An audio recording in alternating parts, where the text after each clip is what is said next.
Em nome do Pai, do Filho e do Espírito Santo. Amém. Queridos amados cristãos ortodoxos, chegamos finalmente a 2 domingos anteriores ao Natal. E hoje, no 11ª leitura do Evangelho de São Lucas, comemoramos, portanto, os antepassados de Deus, segundo a linhagem de Abraão. No domingo que vem nós vamos comemorar todos os antepassados, desde Adão até a Theotokos, Joaquim e Ana e a Theotokos, e hoje comemoramos todos os antepassados de Deus segundo a carne, a partir da linhagem de Abraão. E a leitura que foi destinada para comemorar os antepassados, segundo nosso pai Abraão, foi justamente a leitura da ceia que os convidados rejeitaram. E esta parábola que Nosso Senhor nos conta é justamente o resumo da história dos judeus e também como será até que ele volte à história da Igreja Ortodoxa. Primeiramente, nós vimos que o Senhor, quem é esse Senhor? Nosso próprio Senhor Jesus Cristo, nosso Salvador, o Verbo de Deus, o Logos encarnado, resolveu dar um banquete e chamou os seus servos. Primeiramente, quis destinar os lugares chamados VIP, ou seja, pessoas muito importantes, daí vem a palavra VIP, vem do inglês, Very Important People or Person, ou seja, pessoas muito importantes. Os VIPs foram convidados primeiramente, como é de se imaginar que quando a gente dá uma festa, um banquete, a gente pensa logo nas pessoas mais queridas, nas pessoas mais que consideramos pelo menos no nosso entendimento, no nosso círculo de importância, as pessoas muito importantes. E essas pessoas foram nada mais nada menos que os descendentes de Abraão, os ditos hebreus, os judeus, o povo de judeu, a qual foi escolhido por Deus para ser aquele entre as nações que receberia primeiramente a revelação do Deus verdadeiro, e a partir de Israel, todas as nações depois iriam também contemplar a verdadeira adoração ao Deus verdadeiro. E assim foi. Quem são esses servos que Deus enviou para convidar primeiramente esses convidados mais íntimos? Esses servos foram os profetas. Os profetas desde Abraão, Isaac, Jacó, todos eles, e também, não só os servos são os profetas do Antigo Testamento, mas os apóstolos do Novo Testamento, para pregar, tanto antes da vinda de Cristo, os profetas anunciaram essa ceia, como também, após a encarnação, os apóstolos também anunciaram essa ceia. Mas que ceia é essa? O que é esse banquete que nós estamos falando, que Deus está chamando primeiramente os seus amados judeus, e que depois também os apóstolos também chamarão entre as nações, após a encarnação, também pessoas para virem a esse banquete. Os primeiros a serem convidados foram os judeus. Os servos que foram enviados para convidarem essas pessoas são os profetas e os apóstolos. Mas essa ceia, esse jantar que foi dado, ele significa a encarnação de nosso Senhor e Salvador Jesus Cristo. Significa que quando ele quis anunciar que ele encarnaria, primeiro ele revelou aos judeus e os chamou para participar desse banquete. E esse banquete nupcial, essa ceia majestosa, significa a sua encarnação. Isso foi um convite dado primeiramente aos judeus, os convidados mais especiais, como também depois, até o que Cristo volte, estaremos convidando pessoas no Novo Testamento.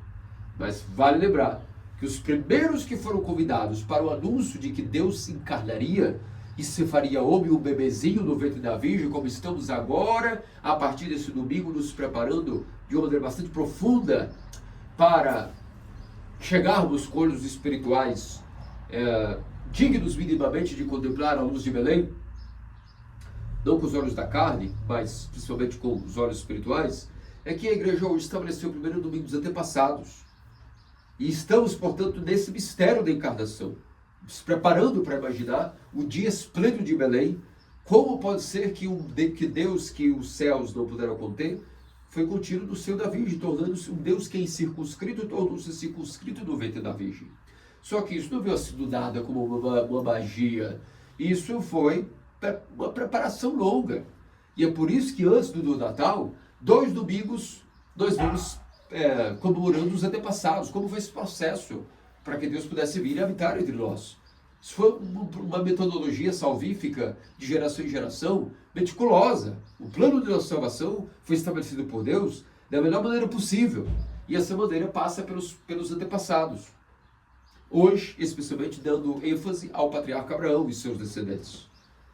Então, essa encarnação foi anunciada de maneira maravilhosa. Primeiramente, essa festa, esse banquete que significa encarnação, que Deus viria e nos salvaria, foi primeiramente comunicado aos judeus. E o que aconteceu foi que nosso Senhor, nessa parábola, disse que os servos vieram, os profetas, primeiramente, um por um, e comunicaram a nosso Salvador, nosso Senhor. O que aconteceu foi o seguinte: todas as pessoas que nós convidamos, parece que elas estavam até unânimes, parece que elas fizeram um acorde, de tal maneira de que todos deram por excusado. Acreditas nisso, ó Senhor? Um disse que iria simplesmente cuidar dos seus negócios, o outro tinha comprado 5 juntas de bois, tinha que experimentá-las, outro disse que ia casar, e cada um deu uma desculpa. Parece que tem um complô contra você, ó Senhor. Todos deram por excusado. E o Senhor ficou muito furioso, muito satisfeito com isso, muito triste. Qualquer um de nós, se dermos um banquete, um convite, prepararmos todas as contabilidades, reservarmos as mesas, a limpeza, a higiene, as comidas, os gastos, ou seja, todo o preparo desde Adão até Joaquim e Ana. E o que aconteceu? Houve uma rejeição total.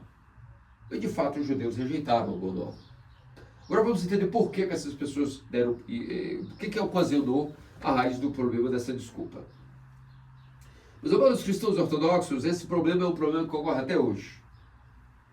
Nós, quando convidamos as pessoas para esse banquete, anunciamos a encarnação, volta e meia nós vemos que as pessoas passam por uma doença, a chamada doença do farisaísmo, a autojustificação, a altivez de mente. Em inglês, eu gosto mais do que em inglês define esse tipo de pessoa. Pessoas com uma chamada hot mind, ou seja, uma mente muito altiva e exaltada, ainda que se façam de ovelhinhas mansas. Nós sacerdotes, como vamos ganhando experiência com os anos, rapidamente assim como a gente olha uma vaca, um gado, já sabe se é bom ou ruim, uma ovelha, se vai ser boa de leite, se não vai, se pela orelha já sabemos se vai ser boa mãe, se não vai. Se quiser mais detalhes, temos que olhar, claro, da onde veio aquela origem, onde veio aquele fenotipo, que era mãe. Mas, em geral, a gente já começa a ver. Mais detalhes terão que ser medidos, evidentemente, de produtividade, mas, em geral, a gente vai ganhando um olho cirúrgico sobre isso. Assim são as pessoas chegando na igreja, ou que estamos nos deparando em relação ao anúncio desse banquete. Aparentemente, todos muito bonitos, muito lindos, cheirosos, perfumados, ou seja, como sepulcros caiados, quero dizer, por fora embelezados como mármores, alvejados, mas por dentro carregando ossos de pessoas mortas, como os fariseus. Esse tipo de alma, todos eles acabam por dando por excusado quando nós os convidamos para o modo de vida cristão ortodoxo. Isso já ocorre no Novo Testamento e ocorrerá, infelizmente, é a realidade. Muitos são chamados, poucos os escolhidos. Todos são chamados, poucos se fazem querer participar desse banquete. E será assim até o fim. Isso aconteceu, primeiramente, especialmente com os judeus.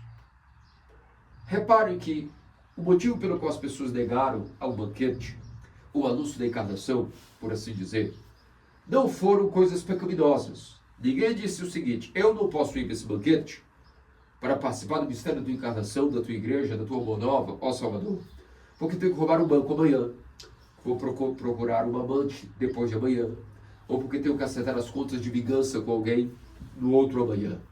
Os motivos foram todos motivos naturalmente lícitos, coisas que são naturalmente permitidas a nós.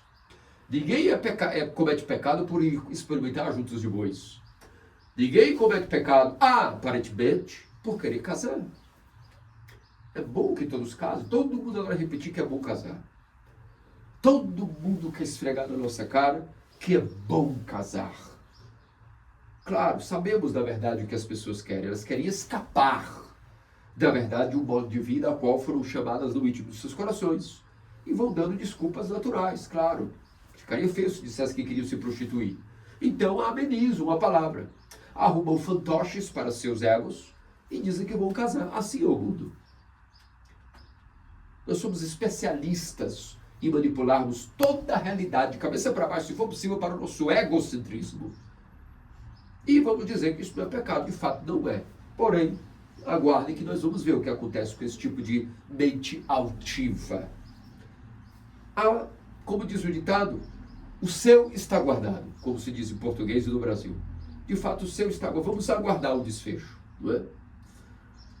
Mas voltando, nenhum dos judeus recusaram Cristo por estarem adorando ídolos, por estarem adorando os reis babilônicos, que não sei se vocês sabem, os reis babilônicos, assim como os deuses falsos da Grécia e de Roma, eles eram semi-homens, ou homens-demônios. Eles possuíam um tal grau de endemoniamento que faziam prodígios. Por isso Zeus, com aqueles músculos, Poseidon. Mas mais anteriormente, na Babilônia, por isso eram considerados deuses, porque o nível de possessão diabólica que se apoderava desses seres era tão grande, que olhava e veja um gênio. Tem tanto conhecimento e informação. Oh, Nabucodonosor, quão poderoso és tu. Vamos fazer uma imagem de bronze, de ouro. Porque de fato eles eram homens demônios. Possuíam um alto grau de demoniamento tão grande que tinham conhecimento. Profecia, falsa, claro, mas existia profecia. Poder, força, memória. Eram como homens demônios, ou seja, as pessoas os adoravam como deuses, os semideuses. E nenhum dos judeus disse que iria largar o banquete para ir servir esse tipo de idolatria. Ao contrário.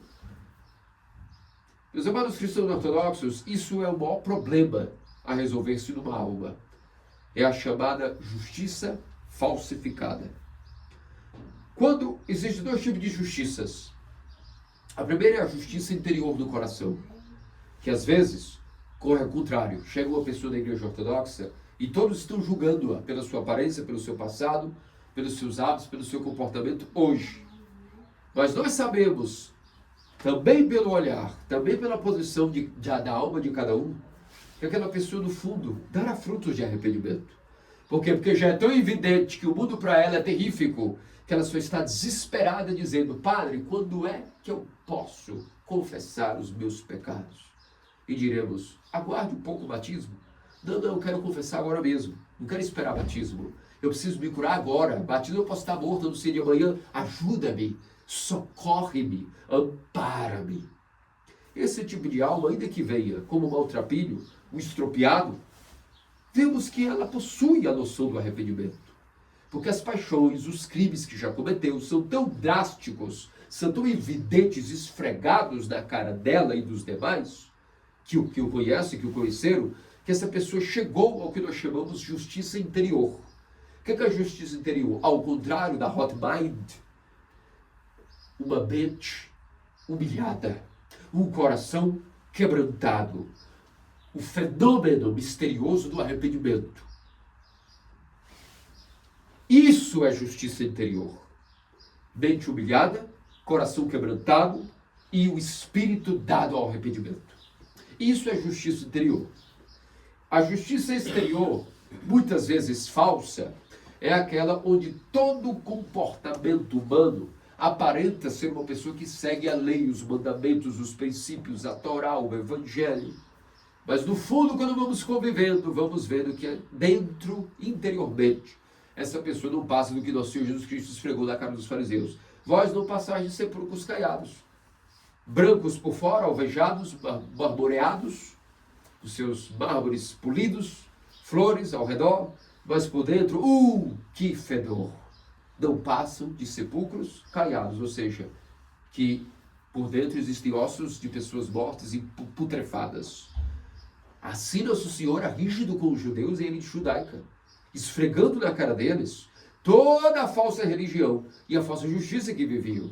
Por fora, vós das sinagogas, pregais a lei de Deus, mas por dentro vós não tenhais força de mover um só dedo em prol do próximo. Não entrais no reino dos céus e impedis os demais que querem entrar. E assim também é a pessoa que pratica a justiça exterior, apenas a falsa justiça. Características: orgulho, mente prepotente, presunçosa. Qualquer conselho que damos, estamos errados. Dizem que nós, os guias espirituais, aqui estamos falando do nosso ego, da nossa vontade, do nosso parâmetro. E nós, não há nada que falemos, não adianta. Segue o seu cronograma, a sua agenda pessoal. Essas pessoas, infelizmente, na hora do combate, o tempo dirá, vão por um se afastando daquilo que é o convite. Às vezes chega o momento do batismo e dizem, não estou preparado. Por quê? Algum problema real? Não, preciso casar. Ou preciso ver a minha junta de bois. Não, preciso ver os meus negócios. São desculpas esfarrapadas que não são pecaminosas. Mas por que essas desculpas estão realmente operando na mente? Porque justamente estão inebriados de uma falsa justiça, da qual dizem que são piedosos, que querem a verdade, não passam de buscadores apenas de um egocentrismo da verdade de Deus. E por isso dão por excusado. Outro momento que isso ocorre, durante as festas, nas liturgias dos domingos. Uma coisa nós não podemos ir por motivo de força maior, uma doença real, uma fraqueza interior que nos assaltou, uma aridez no deserto, e pedimos ao nosso padre, eu não estou nem conseguindo levantar da cama, fui atacado por um demônio da paralisia, o senhor pode me visitar e trazer os dons aqui, pelo menos para me quebrar esse feitiço? Alguém talvez me lançou um feitiço? Ajuda-me! E nós começaremos com a pessoa e chegaremos a um denominador comum para ajudá-la, porque a igreja estende a mão a qualquer pessoa, qualquer circunstância, seja qual for o pecado ou a gravidez desse mesmo pecado. Quantas vezes nós não podemos fazer isso por alguém? Quantas vezes o pastor mandou 99 ovelhas e vai em busca da perdida? Agora, o problema é quando a pessoa mesmo não quer. E vai dando por excusado coisas que, em geral, vocês podem observar, as pessoas que foram batizadas e não frequentam, nenhuma delas se tornou um criminoso no mundo. Seria justificado, entenderíamos. É questão de tempo, voltariam. Mas todas que vão e não voltam são aqueles que dão por excusado compromissos e agendas pessoais, conveniências. Por quê? Qual é a raiz disso? Como eu estava dizendo, porque no fundo toda a justiça que tinham aqui quando estavam conosco era uma justiça fake, falsificada. Por dentro eram altivos. Não havia o verdadeiro arrependimento. Nós estamos julgando, estamos lendo a alma. Que todos se arrependam e chegam ao conhecimento da verdade é o que desejamos. Mas existe essa realidade, que nosso Senhor por isso nos contou essa parábola, para nos alertar do que ocorreu com os judeus e do que pode ocorrer conosco no Novo Testamento. E os judeus assim também o fizeram. Na prática, eles seguiam uma tal justiça exterior falsificada, e quando se depararam com a boa nova de Cristo, inclusive a sua encarnação, pensaram que isso não é muito importante para nós. Nada disso é importante, nada desses mistérios de um Deus encarnado nos interessa. O que nós queremos mesmo é o libertador de Israel, para com Roma, que Israel seja visto como a melhor das nações, que estejamos em destaque. É um tipo de messianismo falsificado, que até hoje impera entre a religião judaica. Isso nos causou e nos causará problemas no desfecho da história da humanidade. Vocês sabem onde isso vai parar? A ascensão daquilo que é todo o ideal do judaísmo, vinculado com a Cabala e as religiões universais. Fabricarão um ser para eles para chamar de Messias. Isso já está em curso, inclusive. Não achem vocês que é algo para amanhã. Nós já estamos dentro desse período onde já houve fabricação do mistério da iniquidade e aquele que será adorado pelas nações como o falso Cristo. Não achem que isso é para outra geração. Não achem que isso é para amanhã. Já estamos no meio dessa turbulência. Nós somos a geração que enfrentaremos isso, infelizmente ou felizmente. Infelizmente porque só Deus poderá nos ajudar, porque nunca houve tribulação tão grande na terra como haverá, diz a Escritura. Mas por outro lado, nossa tradição nos diz que aqueles que resistirem nesse século serão os maiores guerreiros que a humanidade já viu em relação à fé de Abraão. Se farão Abraões ou Abraãozinhos, ou seja, filhos de Abraão, não pelo sangue judaico-hebreu, não pelo sangue semita, mas muito mais precioso são aqueles, como disse o precursor. O machado já está na raiz das árvores. Quem sois vós para pensarem que sois filhos de Abraão? Ora, Abraão por Abraão, até mesmo de pedras, se Deus quer, pode fazer nascer filhos de Abraão. Já o Batista atacava sim os judeus de sua geração e os fariseus, mostrando que se orgulha o quê? Pela genética, pela linhagem. E quem o modo de vida de Abraão? Por que vocês não cumpriram o modo de vida de Abraão? Pois sabem que o machado já está na raiz das árvores.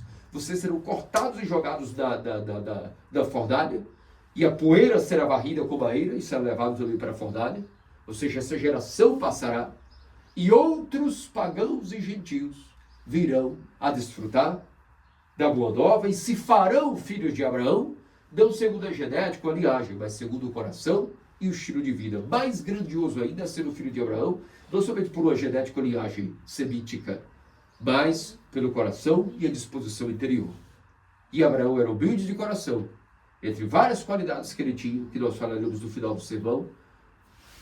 Humilde, lavava os pés dos peregrinos, dormia no chão para que seus hóspedes fossem melhores acolhidos em sua casa. Tudo em honra de servir o próximo, sabendo que no próximo servimos a Deus. Um estilo de vida conformado à sua fé, a fé do Deus verdadeiro.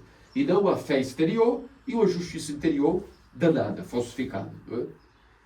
Então, essa é a raiz de que porque os judeus negaram e debocharam dessa pregação. O que aconteceu? Então foi dito aos servos, aos profetas e aos apóstolos: ide então às encruzilhadas. Ou seja, encruzilhada no sentido de aos lugares mais afastados onde os demônios habitam, e convocai esses para o meu banquete, porque não podemos jamais desperdiçar o que foi feito. Isso é uma desavença enorme que estou fazendo para comigo. Jamais eu deixarei o meu lugar, o meu banquete vazio. Claro que não. Convidai outros no meio das encruzilhadas e dos caminhos. O que significa encruzilhadas e os caminhos? Os lugares onde os demônios habitavam, ou seja, os gentios e os pagãos. E o que aconteceu foi que esses vieram. E realmente foi dito pelo servo: Senhor, como tu pediste, já está feito. Já lotaram e já vieram, mas ainda há mais lugar vazio. Significa que quando os apóstolos aí foram enviados às nações, já não era dos profetas, mas dos apóstolos, todo o Império Romano e todo o universo veio ponto por ponto se convertendo em cada igreja local, seja na Armênia, na Mesopotâmia, seja onde fosse, da Europa, da Espanha. Chegou a Boa Nova e os pagãos, os celtas, os romanos, os gregos, turcos, todos foram se convertendo àquilo que era justamente a Boa Nova do Evangelho de Nosso Senhor e Salvador Jesus Cristo. Mas ainda havia lugar vazio. Então foi dito: pois agora ide por todos os caminhos mais distantes, para todos os lugares onde há os estropiados. O que significa estropiados? Nós somos esses últimos que são chamados, que são esses lugares para além mundo, onde o mundo ainda, da época dos apóstolos, onde ainda nem se sabia, claro, em tese, que existiam outras terras para além do mapa conhecido, para esses lugares, ou seja, para além das terras conhecidas, aí outros apóstolos foram enviados, mais na era próxima de nós, como também a partir do século IV, V, VI, depois o VIII, IX, os saxões, os bretões, os nativos americanos, desde a multidisciplinar cultura indígena ou aborígene norte-americana, como sul-americana, depois, mais tarde, japoneses, chineses, já para o século XIX e XX, todos dos lugares desconhecidos e não conhecidos, os piores, a escória do mundo, os últimos que estão chegando agora como nós, que são a plebe, são escória, os desprezíveis, os estropiados, essa é a melhor palavra, como o próprio Evangelho diz, os estropiados, a escória do século XX e XXI, esses últimos vão chegando, porque ainda há lugar. E haverá lugar, enquanto o mundo for mundo, é porque ainda há lugar. O dia que não tiver mais lugar, que toda a ceia, o banquete for cheio, então o mundo acaba de vez. E algo me diz que está próximo. Algo me diz que está chegando isso. Nós não vemos mais um movimento grande de pessoas chegando ao batismo em multidões como antes. cada vez mais, graças a Deus, vocês veem que a igreja, onde está a verdadeira, ainda há neófitos, porque se não houvesse mais pessoas para chegarem, o mundo acabaria. Só existe o mundo ainda porque a igreja ortodoxa funcionará. Foi garantido pela palavra do Senhor. Enquanto houverem pessoas que ainda estão sedentas, com sede, ninguém vai para uma ceia se não tiver fome. Ninguém vai para uma ceia se embebedar se não tiver sede. Só vai para a ceia comer e beber e regalar-se aquele que tem fome e sede. E ainda há pessoas com fome e sede que estão chegando à igreja ortodoxa. E isso é a prova de que, portanto, o banquete ele está funcionando, ainda há lugares, poucos, mas ainda há, para que depois haja o desfecho, que é a consumação dos tempos e a segunda vida de nosso Senhor e Deus Salvador Jesus Cristo. Por isso, meus amados cristãos ortodoxos, essa é o sentido da parábola de hoje, da parábola do banquete que os convidados iniciais rejeitaram. E foi profetizado isso e se cumpriu. Essa fé e essa nação será tirada de vós, e será dada a outros. Nosso Senhor chorou e lamentou diante do Monte Sião, observando Jerusalém, vendo que a correria em sua natureza divina, vendo todo o futuro do povo judeu, dispersados, espatifados na diáspora, sem ter para onde ir, sem ter para onde voltar, e até hoje vivem esse cataclisma de estar aguardando, na verdade, o Messias que virá e não será Messias, será o Anticristo. Mas aos gentios foi dado esta capacidade, esse convite, essa honra ao qual devemos ser muito gratos de termos chegados a essa boa nova e aqui estarmos. Que não sejamos como eles, os primeiros, que acabaram sendo os últimos. Sejamos os últimos que se tornam os primeiros. Ou seja, não vamos dar por escusado essas desculpas de nossa agenda, de nossa falsa justiça, porque isso é muito terrível de imaginar.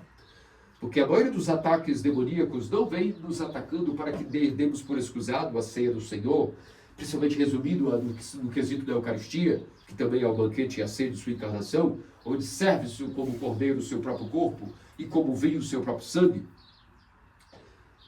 O demônio é muito esperto e ele é muito perspicaz. Eles conhecem as nossas fraquezas e não vão nos oferecer coisas do mundo. Em geral, as pessoas são arrastadas e varridas da fé porque não vigiam, não oram, não vigiam em relação às coisas interiores e acabam por serem levadas por coisas que são naturais, que é muito mais fácil o demônio convencer uma pessoa a afastar-se da igreja e da boa nova por coisas que são naturais e permissíveis, porque elas terão dignidade e nobreza para justificar em si a autojustificação, que é a doença dos fariseus. Confiando em seu próprio discernimento, vou dizer, não, mas eu preciso dar justificativa, por exemplo, ao meu trabalho, aos meus estudos, aos meus familiares. Não vou poder vir no Natal, porque estou, por algum motivo de força maior, a qual eu dignifiquei, decretei da minha agenda pessoal, que não vou poder comparecer no Natal ortodoxo, porque estou alienado por alguns afazeres e por isso não posso comparecer. Ok, deve por excusado, mas isso é uma desavença muito grande que causasse entre o Senhor, porque Ele determinou os dias. Nós temos o tempo suficiente no mundo do dia para ver os bois, para época de pensar em noivado ou casamento. Temos também um momento apropriado para ver os nossos negócios, nossos estudos, seja o que for. Mas Deus tem que ser a prioridade. O problema das coisas naturais não são elas em si. Não é um pecado casar. O problema é se nós casamos segundo a nossa vontade, não segundo a vontade de Deus. Então a vontade de Deus foi colocada em detrimento da nossa. Não é errado. Imagina o homem que não é prudente de testar sua junta de bois, vai quebrar na pecuária. O que não cuida dos seus negócios vai quebrar nos seus empreendimentos. Desde que ele coloque Deus em primeiro lugar, ele diz que tem problema. É a vida também, como todos. Todos têm que tocar a nossa vida. Mas o problema é quando a prioridade do reino dos céus, sua justiça, é colocada em segundo plano. E aí tudo anda de cabeça para baixo. Chama-se colocar a carroça na frente dos bois. Isso tudo vai descarrilhar. Não tem sentido. Primeiro o reino dos céus, sua justiça.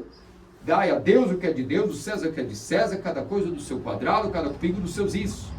E vemos que toda a nossa vida começa, na verdade, até deslanchar.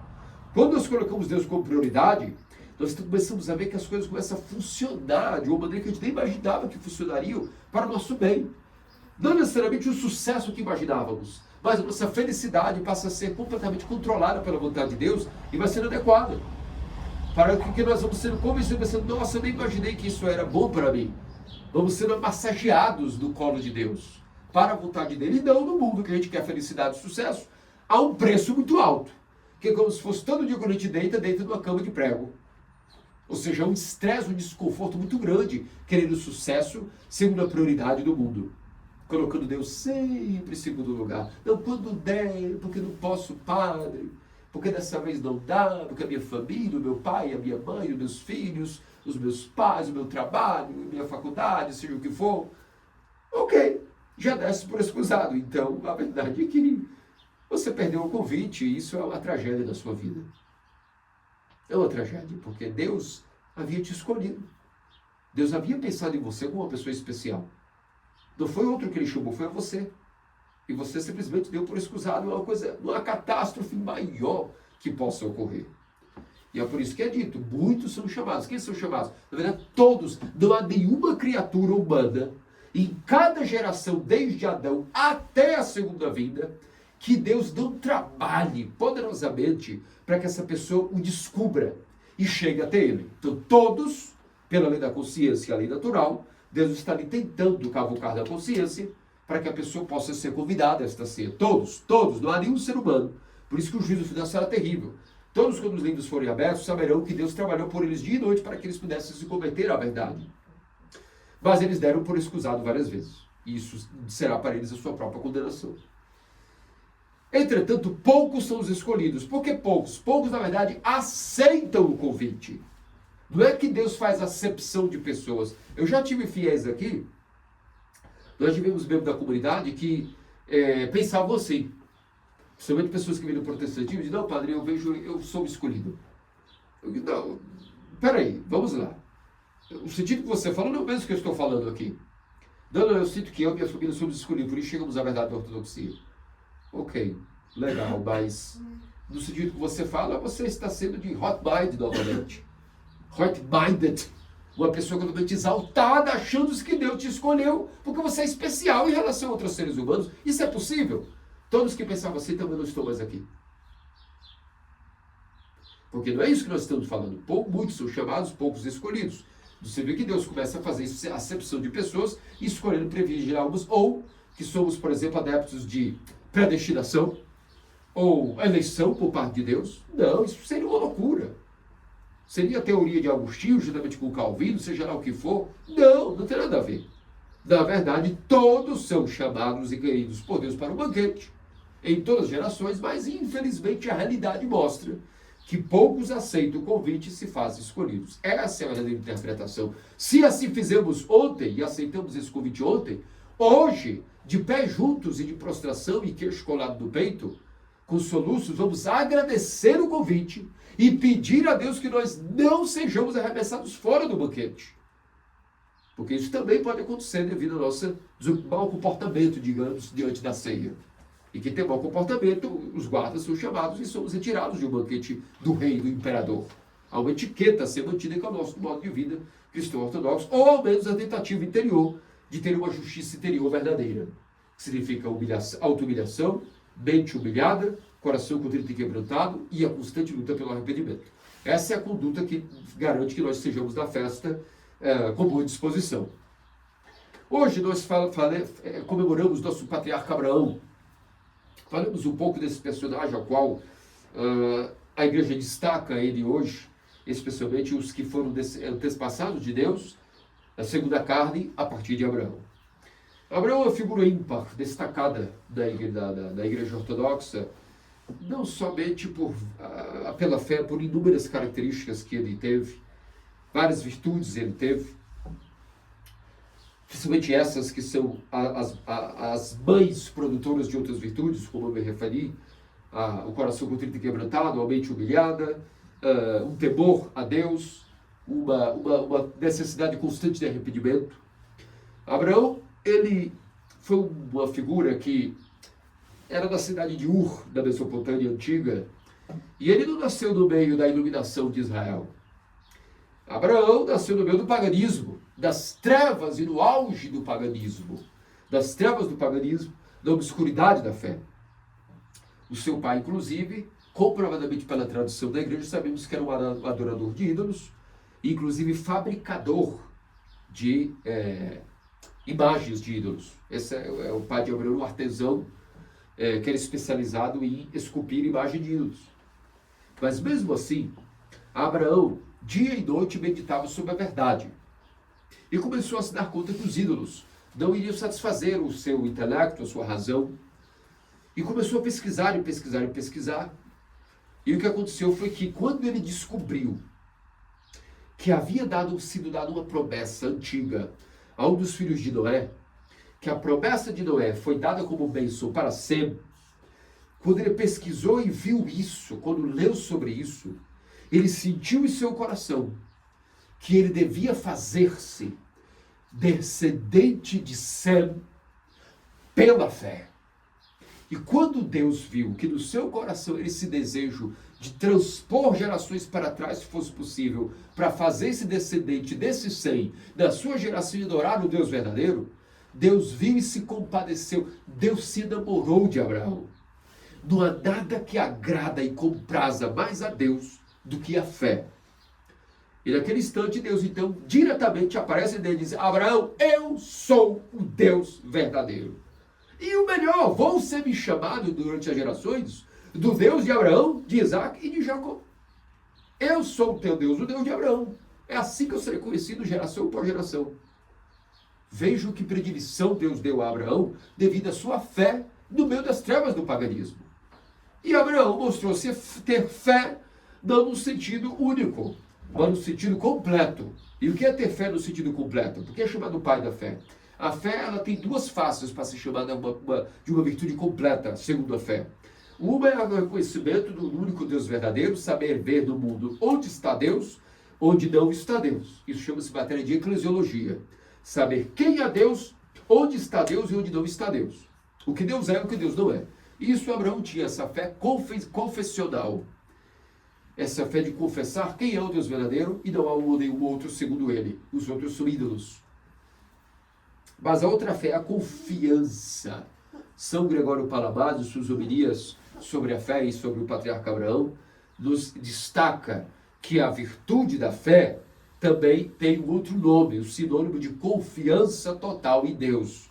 E quando Deus disse a Abraão: pega a tua mulher, pega toda a tua parentela, ou seja, no sentido de parentela, não que ele tivesse já filhos aí, mas todos os teus servos, todos os teus parentes íntimos que te servem e fazem parte da tua comunidade, vamos dizer assim, da tua confiança, e vai para outra terra, para a terra que eu te mostrar. E Abraão não mostrou, não titubeou, não vacilou, não ficou navegando ou viajando na maionese, mas diretamente ele disse: assim será feito. E ele pegou sua esposa Sara, pegou seus companheiros que tinha, seus servos, e foi embora para a terra que Deus foi mostrar a ele, uma terra estrangeira. E ele confiou, assim o fez. Naquele outro episódio, a qual o patriarca Abraão foi testado pela fé, não mais na fé de doutrina, mas sim no que diz respeito à fé de confiança, como vemos no ícone que eu mantenho aqui na proscomídia, do sacrifício de Abraão com Isaac. Nesse momento, Abraão foi testado ao limite de sua fé. No sentido, mas não de saber quem é Deus ou quem não é Deus, mas no sentido de confiança. São Gregório Palamas, quando nos explica o sacrifício de Isaac, nos diz o seguinte: aqui Abraão foi condecorado para todas as gerações como o pai da fé. Por quê? Porque quando foi pedido a ele que sacrificasse o seu único filho, o filho que ele confiou que seria dado a ele como descendente, porque foi dita a salvação, agora vem de ti, da tua linhagem. E ele não tinha filhos. E ele viveu por anos apenas com a promessa de que um dia teria filho. Mas ele chegou a 90 anos de idade e ainda não tinha filho. Sua esposa Sara já tinha quase 100 anos e ela ainda não tinha o filho. E mesmo assim ele nunca duvidou que teria um filho. E no momento que Deus quis, Sara avisou a Abraão que estava grávida. E mais uma vez, pela confiança, ele teve o cumprimento da promessa. Mas agora, nesse contexto, o seu pequeno Isaac ser chamado e por ele ao sacrifício. pega o teu filho, leva ao monte e oferece a mim sacrifício. E São Gregório Palabás nos diz que Abraão não titubeou e não duvidou um só momento de que mesmo que ele em holocausto oferecesse Isaac como cordeiro, de que mesmo assim, se era de Isaac que viria a descendência, Abraão com a sua faca sacada da bainha, até o último minuto, onde ele foi desferir o golpe, onde o seu filhinho, quando subiu ao monte, perguntou: papai, não estou vendo onde está o cordeiro para o sacrifício. Cadê o cordeiro para o sacrifício? Imagine a dor de um pai ter que dizer: você não vai dizer isso ao filho. Diz: Deus providenciará. Deus providenciará. E mesmo assim, até o último segundo, diz Gregório Palabás, Abraão, quando criou coragem, foi desferir o golpe final, ele em sua fé estava dizendo: eu sei que não importa o que aconteça aqui, de Isaac virá a descendência para o Messias. Eu só tenho que fazer o que me foi pedido. Mas eu sei que mesmo desse menino que agora morrerá, ainda virá a minha descendência. Veja o nível de condecoração de fé de Abraão, ao ponto de que não titubeou, não pensou duas vezes, até de que se mesmo de um filho morto, Deus faria alguma coisa e viria a descendência do Messias. O que significa que aqui, Deus na verdade fabricou para ele o momento de ele ser levado a um tal nível de comunhão com Deus, que era o símbolo total e a maestria universal do que Deus Pai automaticamente enviaria o seu próprio Filho, e confiando de que toda a salvação da humanidade estaria na metodologia salvífica a partir da morte e ressurreição. Significa que Abraão, antes de todo o catecismo sobre a ressurreição de Cristo, antes de contemplar que Cristo ressuscitou Lázaro e que depois também ressuscitou a si mesmo, que jamais poderia se manter no sepulcro, porque o sepulcro não pode conter aquele que é o doador da vida, muito menos o Hades. Antes de tudo isso, Abraão, pelos olhos da fé, muito antecipadamente, o que se resume isso? Crê que de um filho morto mesmo se verá a sua descendência e sua salvação. É a fé da ressurreição, não há outra.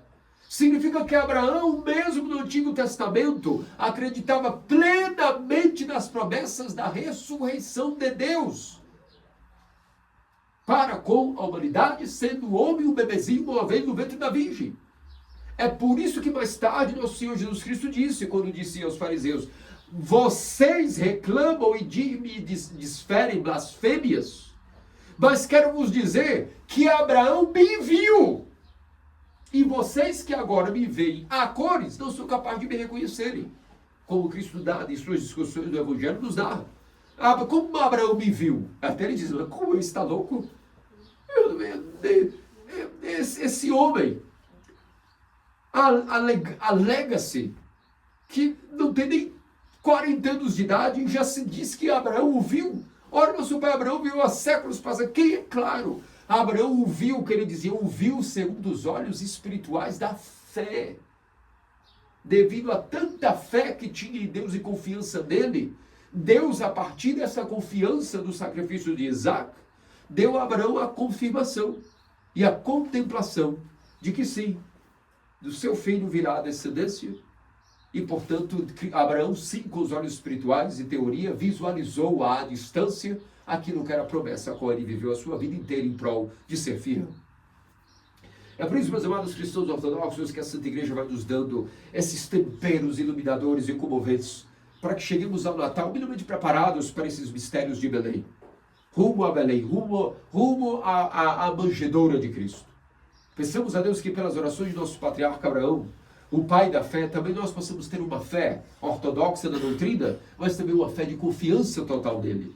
E de que degrau em degrau, no próximo domingo e depois seguindo para a natividade, nós possamos naquela noite maravilhosa ter os olhos espirituais capazes de contemplar também a luz que resplandeceu das nações. Que diz nosso Senhor e Salvador Jesus Cristo, faça-nos dignos pelas orações sublimes, amanhã até o tal que Virgem Maria, nosso santo patriarca Abraão e todos os santos. Amém. Amém.